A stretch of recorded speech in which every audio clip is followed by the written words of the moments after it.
উপস্থিত আছেন মাননীয় মডারেটর, বিচারক মণ্ডলী এবং আমার বিপক্ষ দলের তার্কিকগণ এবং মঞ্চের সামনে উপবিষ্ট যারা দেখছেন এবং শুনছেন সকলকেই আমার এবং আমার দলের পক্ষ থেকে আন্তরিক শুভেচ্ছা এবং অভিনন্দন। আজকের বিতর্কের বিষয় নির্ধারণ করা হয়েছে অভাব নয়, সীমাহীন লোভী দুর্নীতির প্রধান কারণ। সঙ্গত কারণে আমি এবং আমার দল এর পক্ষে অবস্থান করছি। আমি আমার দলের প্রথম বক্তা হিসেবে বিষয়টিকে সংজ্ঞায়িত করব, দ্বিতীয় বক্তা সমন্বয় সাধন করবেন এবং তৃতীয় বক্তা যথেষ্ট তথ্য উপাত্ত ও যুক্তির মাধ্যমে বিষয়টিকে আমাদের পক্ষে নেওয়ার চেষ্টা করবেন। তথ্য উপাত্তের মাধ্যমে প্রমাণ করে দিয়ে যাবেন অভাব নয়, সীমাহীন লোভী দুর্নীতির প্রধান কারণ। আজকের বিষয়টি লক্ষ্য করলে প্রধান চারটি বিষয় প্রতীয়মান হয়: অভাব, সীমাহীন, লোভ, দুর্নীতি। অভাব সাধারণ অর্থে অভাব বলতে কোনো কিছুর অনুপস্থিতি বা আর্থিক অনটনকে বোঝায়। অর্থনীতিতে বস্তুগত বা অবস্তুগত কোনো দ্রব্য ও সেবা পাওয়ার আকাঙ্ক্ষাকে অভাব বলে। সীমাহীন বলতে আমরা বুঝি যার কোনো অন্ত বা শেষ নেই। লোভ যথেষ্ট পরিমাণ থাকা সত্ত্বেও আরো চাওয়া পাওয়ার আকাঙ্ক্ষাকে লোভ বলে।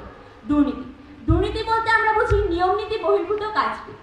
মাননীয় বিচারক, বিতর্কের শুরুতে একটা প্রশ্ন রাখি: একজন ভিক্ষুক কি কখনো ব্যাংক লুট করে? একজন রিকশাওয়ালা কি কখনো সরকারি টেন্ডার চুরি করে? অভাবী মানুষ টিকে থাকার জন্য লড়ে, দুর্নীতি করে না। সম্মানিত সভাপতি, মাননীয় বিচারক মণ্ডলী ও বিপক্ষ দলের সম্মানিত সদস্যবৃন্দ এবং উপস্থিত শ্রোতা মণ্ডলীকে সকলকে জানাই আন্তরিক শুভেচ্ছা। দলের প্রথম বক্তা হিসেবে আমি বিষয়টি সংজ্ঞায়ন করব, দ্বিতীয় বক্তা বিষয়টি বিশ্লেষণ করবে এবং তৃতীয় বক্তা দলের সমন্বয় সাধন করবে। আমি আজ বিপক্ষ দলের প্রথম বক্তা হিসেবে উপস্থিত হয়েছি। আমাদের দৃঢ় অবস্থান হলো আজকের অভাব নয়, সীমাহীন লোভী দুর্নীতির প্রধান কারণ। এবং আজকে যারা শুনছেন এবং দেখছেন সকলকে জানাই সাদর সম্ভাষণ। চলছে বিতর্ক। আজকে বিতর্কের বিষয় নির্ধারণ করা হয়েছে অভাব নয়, সীমাহীন লোভী দুর্নীতি বিস্তারের প্রধান কারণ। অত্যন্ত যুক্তিযুক্ত কারণে আমি আমার দলের সদস্যরা এর পক্ষে অবস্থান করছি। মহাত্মা গান্ধী বলেন, পৃথিবীতে সবার প্রয়োজন মেটানোর মতো যথেষ্ট পরিমাণ সম্পদ আছে, কিন্তু কারো লোভ মেটানোর মতো সম্পদ নেই। মাননীয় মডারেটর, রাষ্ট্রের সর্বোচ্চ পদে থাকা একজন বেতন বা সুযোগ সুবিধা ভোগকারী মানুষের কি কোনো টাকার অভাব ছিল? তাহলে তিনি কেন দুর্নীতি করে? প্রশ্নের বিপক্ষ দলের তার্কিকগণের কাছে। মাননীয় মডারেটর, অভাবের কারণে যদি লোকে দুর্নীতি করতো তবে আমেরিকার স্বরাষ্ট্রমন্ত্রী আলবার্ট বেকনফেলের মতো একজন উচ্চ প্রভাবশালী লোক কেন তার দেশের সরকারি তেল লুট করে অর্থ আত্মসাৎ করেছিল? তাহলে কেন বিশ্বের দুর্নীতি শীর্ষে ডেনমার্ক বা সিঙ্গাপুরের মতো দেশ ছিল? আমার প্রশ্ন হচ্ছে, ডেনমার্ক বা সিঙ্গাপুরের মানুষের মাঝে কোনো অভাব ছিল? তাহলে তারা কেন বিশ্বের দুর্নীতির মধ্যে সর্বশীর্ষ?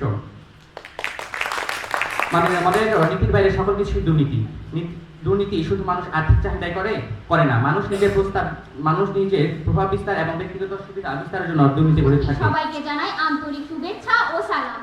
আমি আজকে বিতর্কে দ্বিতীয় বক্তা হিসেবে প্রস্তাবের বিপক্ষে দৃঢ় অবস্থান গ্রহণ করছি। প্রস্তাবে বলা হয়েছে অভাব নয়, সীমাহীন লোভী দুর্নীতির প্রধান। বাইবেল চুম্বিছে মরি মরি, অমুক হইতে কিতাব নামাও মানুষের মারি বিষ। যাহারা অভাব নয়, সীমাহীন লোভী দুর্নীতির প্রধান কারণ। অত্যন্ত যুক্তিসঙ্গত কারণে আমি এবং আমার দল এই বিষয়ের পক্ষে অবস্থান করছি। আমরা বলছি অভাব নয়, বরং সীমাহীন লোভী দুর্নীতির প্রধান কারণ। উপস্থিত মাননীয় মডারেটর, বিজ্ঞ বিচারক মণ্ডলী, আমার বিপক্ষ দলের তার্কিকগণ, আমার আজ যারা দেখছেন এবং শুনছেন সকলকে আমার এবং আমার দলের পক্ষ থেকে আন্তরিক শুভেচ্ছা ও অভিনন্দন জানাচ্ছি। আমি আমার বক্তব্যের শুরুতেই আমার বিপক্ষ দলের বক্তাদের কিছু ত্রুটি আমি তুলে ধরতে চাইছি।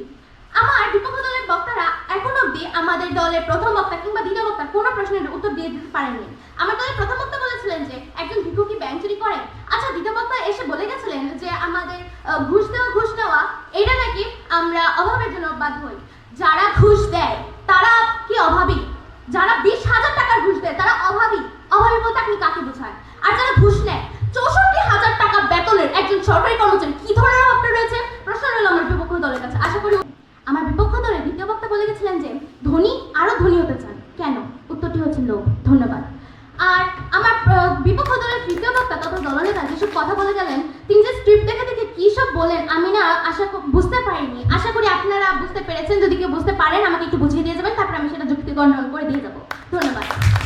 আমার বিপক্ষ দলের দলনেতা অনেকগুলো কথাই বললেন, সেটার মাঝে তিনি বারবারই বলে দিচ্ছিলেন যে আমাদের এই আজকের বিষয়টি অভাব নয়, সীমাহীন লোভী দুর্নীতির প্রধান কারণ। তিনি এটি প্রমাণ করে দিয়ে গেলেন। তিনি বললেন অর্থ মন্ত্রণালয়ের নিয়ন্ত্রণকর্তা নাকি ঘুষ নিচ্ছিল। অর্থ মন্ত্রণালয়ের নিয়ন্ত্রণকর্তা কি কোনো রকম লোভ ছিল?